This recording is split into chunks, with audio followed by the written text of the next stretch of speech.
안녕하세요.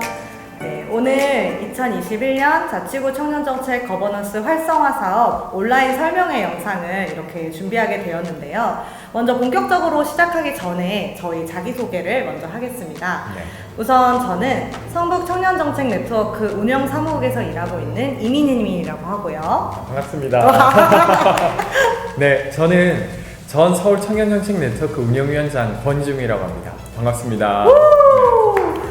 네, 이렇게 원래는 오프라인으로 진행해야 하는 설명회인데 온라인으로 진행하게 된 것은 모두 아시다시피 코로나19 감염 예방을 위해서인데요. 시간이 좀 한정되어 있기 때문에 간략하지만 알차게 이번 영상 준비해 봤고요. 혹시나 이것으로 부족하실 수도 있어서 저희가 다른 자료나 아니면 중간중간에 또 다른 보충할 수 있는 방법을 생각해 보도록 하겠습니다. 그러니까 너무 간략하더라도 양해해 주시면 감사하겠고요. 이번 자치구 청년정책 거버넌스 활성화 사업 자체가 청년 자율예산제로 이루어지는 사업인데 이것들에 대해서 잘 알지 못하는 또는 이미 들어본 적 있지만 익숙하지 않은 분들 되게 많으실 것 같아요. 처음부터 끝까지 좀 이어서 이야기해 주실 수 있는 분을 찾다가 이제 지웅님 모시게 되었습니다. 네. 기대해 주셔서 감사해요. 네. 우선 제가 방금 전에 말씀드렸던 청년 자율예산제, 이 단어가 좀 낯서신 분들도 많을 것 같은데요. 이게 사실 서울시의 청년 정책이잖아요. 그래서 이 자율예산제가 생겨난 배경을 설명해 주시기 위해서는 서울시의 청년 정책 흐름이 어떠했는지를 좀 설명해 주시는 게 필요할 것 같아요. 그래서 그 얘기부터 먼저 해주시면 되겠습니다.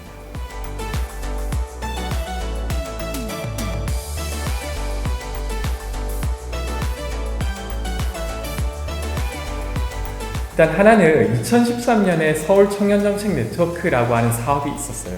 다른 보통 일반 생활을 하고 있는 청년들이 모여서 정책을 짜기 시작했고 그것으로부터 지금까지 서울시 청년정책이 이어오고 있는데 보통 통상 청년정책이라고 하면 그와 관련된 전문가나 연구진이나 아니면 행정가들이 만들어 왔는데 2013년으로부터 지금까지 청년정책은 시민들이 직접 만들어 왔던 거죠. 또 두 번째 특징은 일자리만이 아니라 청년의 삶 전체를 다루는 정책을 청년정책이라 하고 있는 게 특징입니다. 그러니까 보통 청년정책이라고 하면 일자리라고 생각하게 되잖아요. 그리고 물론 일자리는 되게 중요한 부분이죠.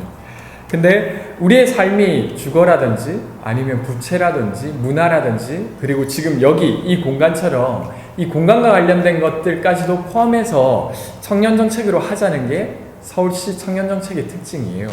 그래서 서울시는 2015년에 처음으로 청년기본조례라고 하는 걸 만들고 그리고 그때서부터 이렇게 일자리만이 아닌 삶의 여러 분야를 다루어 왔던 것이 서울시 청년정책의 특징입니다. 이야기를 들으면서 어쨌든 청년들이 직접 뭔가를 결정한다는 거잖아요. 그게 되게 좀 와닿았던 것 같고 왜 하필 이제 성북구의 시민들을 위한 영상에서 이 얘기를 하고 계시는 건지를 좀 포함해가지고 자율예산제 설명을 조금 디테일하게 해주시면 좋을 것 같습니다.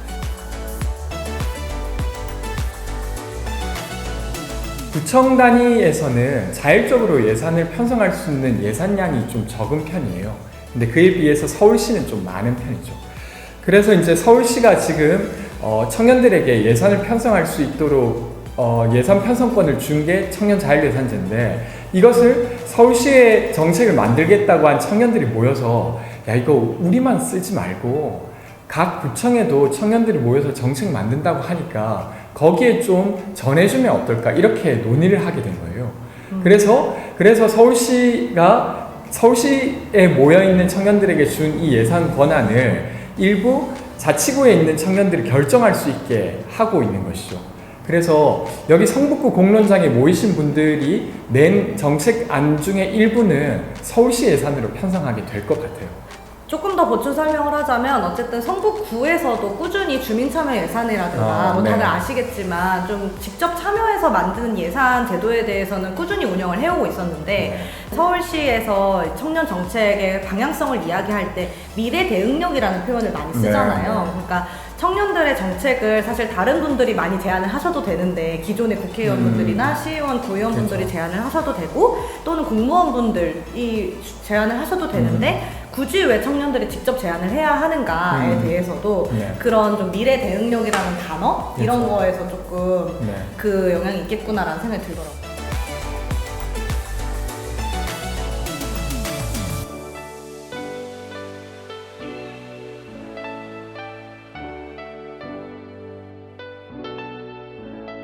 예를 들면 이런 부분인데 프리랜서 문제를 만약에 푼다고 생각해 봅시다. 물론 이제 전문가분들도 공부를 하거나 이야기 드려서 그 부분에 대해서 공감은 할 수 있을지라도 웹서버 하나 만드는데 사실 계약서 잘 안 쓰잖아요. 근데 그걸로 이제 발생하는 어떤 문제들을 충분히 이해하기는 어렵다고 생각해요. 그리고 그와 관련해서 여러 가지 시도들을 해 나가야 되는데 그걸 가장 잘 제안할 수 있는 사람은 아마도 그 문제를 겪었거나 아니면 가까이서 겪는 걸 보고 있는 사람이 아닐까 싶어요. 그래서 이런 문제들이 엄청 이제 많이 생길 거잖아요. 그렇다고 하면 그 문제를 가장 일선에서 겪고 있는 사람들이 정책 제안하면 좋지 않을까 이런 생각인 것 같습니다. 서울시에도 아까 운영위원장을 하셨었던 네. 서울시 청년정책 네트워크가 있잖아요. 네, 네. 근데 이제 이 자율예산제를 통해서 자치구에 있는 참여기구에 참여하는, 예를 네. 들면 성북구라면 성북청년정책 네트워크에 참여하는 참여자들한테 이 기회를 준다는 네. 거잖아요. 그렇죠. 그럼 네. 굳이 이렇게 좀 구분하는 이유가 네. 아무래도 네. 이 지역의 문제를 좀 해결하는 거, 그렇죠. 이 공동체의 문제를 좀 청년들이 네. 함께 해결했으면 좋겠다라는 것도 좀 있는 것 같은데. 처음에는 한 100여 명 모였다가 300명 모였다가 지금 1000명까지 늘어났는데 근데 그렇다 손 치더라도 이 서울이라고 하는 거의 900만이 넘게 있는 이 도시의 문제를 여기 있는 1000명이 다루는 게 정말 쉽지가 않더라고요.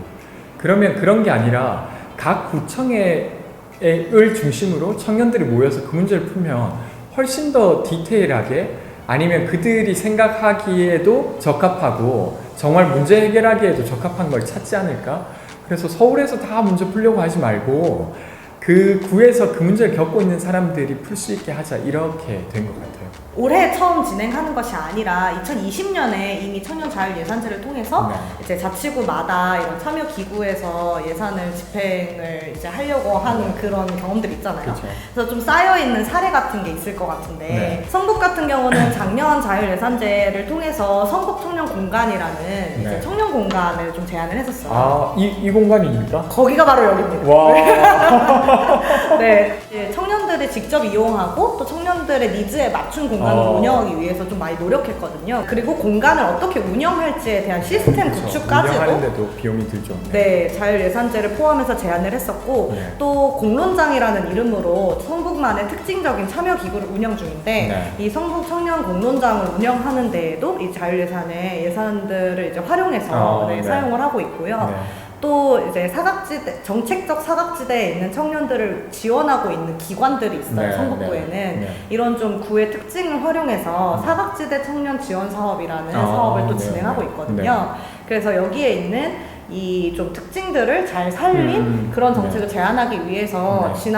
지난 해에도 큰 노력을 했었고 네. 올해에도 좀 그런 걸 찾아보려고 아이디어를 많이 네, 짜내고 있는 것 같습니다. 네.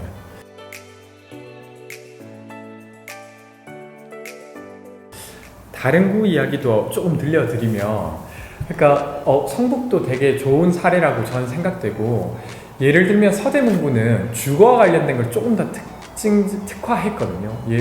공공임대주택에 살고 있는 사람들이 어떻게 살고 있는지를 모니터링 하겠다고 했어요.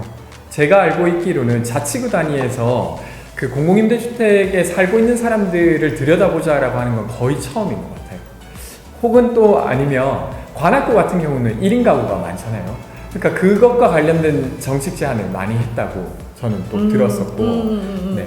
그리고 이제 도봉구 같은 경우는 청년 펠로우십이라고 이런 걸 제안했어요.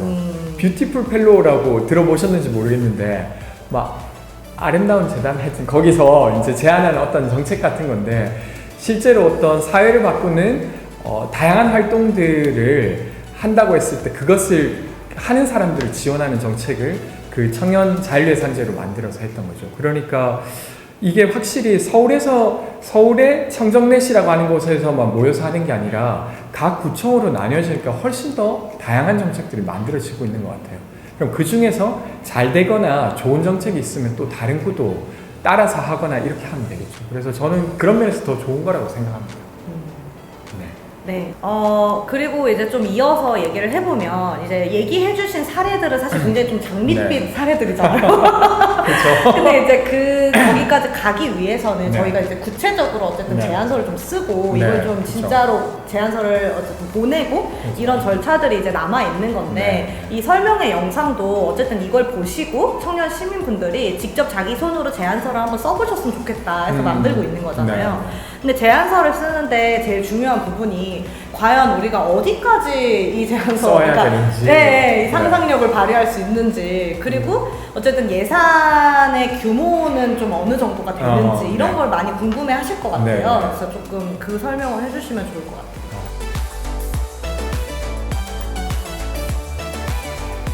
내가 쓰려고 하니까 뭘 지켜야 되고 어느 정도로 해야 되고 이런 게 궁금하실 것 같아요. 그것에 대한 기준이 되게 많거든요. 그래서 그것을 다 알고 정책 제안서를 써야겠다가 아니라 정책 제안서 쓰면서 그걸 좀 알아가야겠다. 내가 필요한 부분. 이렇게 생각하셨으면 좋겠다 싶어요. 왜 그러냐면 저도 작년에 이 자율예산제가 처음 만들어지니까 이것과 관련된 예산 편성 기준을 막 찾아봤거든요. 그랬더니 자그마치 서울시 예산 편성 기준과 관련된 지침이 300페이지나 되더라고요. 그래서 물론 이제 좀 꼼꼼히 들여다보긴 했지만 제가 공부해서 다 알 수 있는 것들이 아니었어요.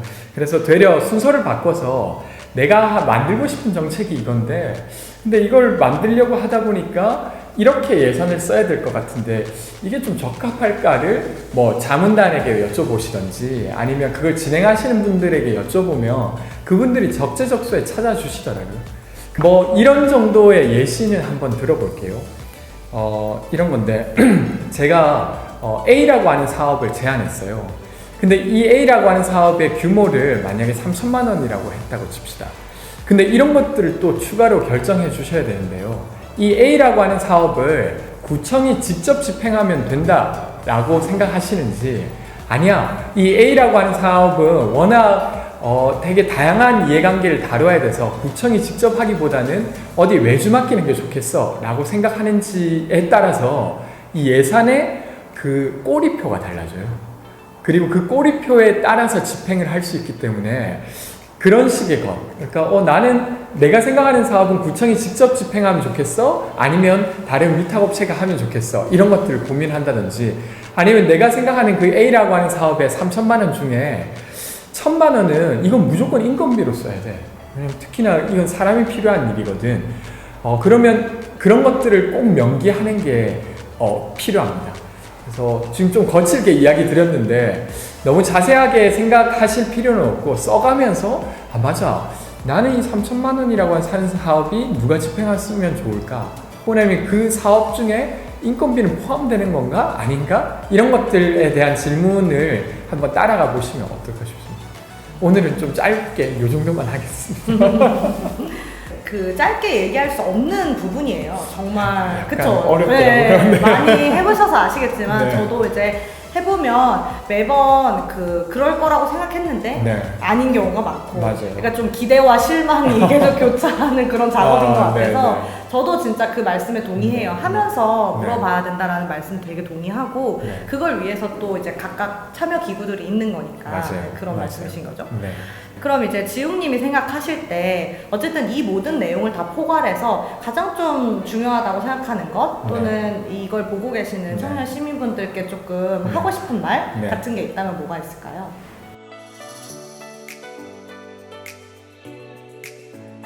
설명을 듣다 보면 고려해야 될 게 많이 생각나요. 그리고 그걸 생각나는 건 저는 자연스럽고 그것 자체가 배움이라고 생각하는데 그래도 잊지 마셨으면 하는 거 여러분들이 가장 필요로 했었던 어떤 순간, 장면, 아니면 바뀌었으면 하는 그것이라고 생각해요.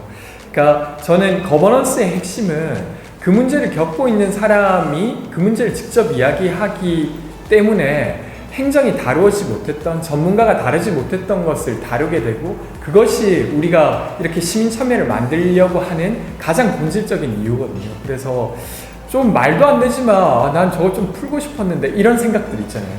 그런 생각들 놓치지 않고 한번 해 나갔으면 좋겠습니다. 물론 그게 다 반영된다는 보장은 없지만요. 네, 그래도 그게 되게 중요한 것 같아요. 저도 이제 이 영상을 보신 분들이 어떤 제안서를 주실지 되게 기대가 많이 되는 것 같아요. 또 조만간 그 제안서를 주시게 된다고 여기 계신 분들이. 네, 맞아요. 네. 그래서 이제 이후에 어떻게 진행되는지를 간략하게 설명드리면 우선 이 제안서, 이 온라인 설명회 영상을 보시고 나서 저희가 제안서를 접수받는 기간을 가질 겁니다. 이런 관련된 내용들은 저희가 추후에 이 영상의 더보기란이나 아니면 추후에 저희 블로그를 통해서 공지될 예정인데요. 접수 기간을 갖고 그 접수 기간 동안 모인 제안서를 가지고 또 자문회의를 열어서 그 제안서를 좀 발견해보는 시간을 도와주는 가지려고 시간이 해요. 있는 거예요. 그렇죠. 네. 피드백을 조금 네. 이제 이렇게 주고받는. 그러고 나서 이제 수기 플러스 마라톤이라고 해서 하루를 네. 잡고 쭉 이제 제안서를 네, 직접 네. 써보는 시간도 좀 예정이 되어 있으니까 좀 관심 있는 청년 시민분들이 도움 받을 수 있는 기회가 굉장히 많구나. 그럼 네. 제안서 단계에서는 좀 거칠더라도 일단 넣어도 되는구나. 그러네요. 이렇게 좀 생각을 해주셨으면 좋겠다. 네. 그걸 또 권장하시는 거죠? 그렇죠. 네. 그러니까 모두가 엄청난 전문가가 돼야 되는 건 아니잖아요. 네, 그래서, 맞아요, 네, 맞아요. 충분히 쉽게 이야기 한번 시작해 보시면 좋겠습니다.